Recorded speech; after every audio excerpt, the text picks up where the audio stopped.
I'm not going to guess in terms of political change, I suppose, and what could happen, because I suppose it depends on who leads the party that gets into government, their viewpoint. What I would say is when you look longitudinally, and it's not just me that, in fact, there's a with another hat I wear in terms of with an organisation I'm involved with, Michael Barber. So Michael Barber, that was part of the education policy team for the Blair government. He wrote a piece the last 6 months looking at education policy through education secretaries, so different political parties and their desires over the last 40-50 years.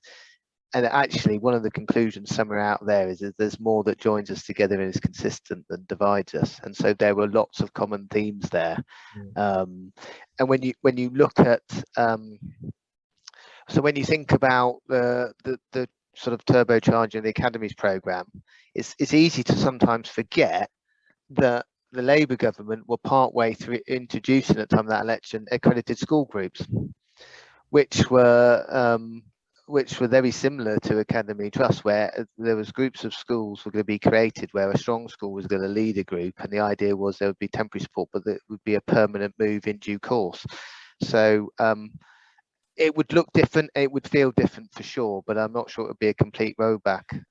No, and back in 2019, as a company that was founded in 2019 to help multi-academy trusts, we were very concerned about what the future of multi-academy trust would look like. But from the manifesto that they had back then, and obviously these things change, there wasn't a rowback on multi-academy trust. That wasn't something that they stated.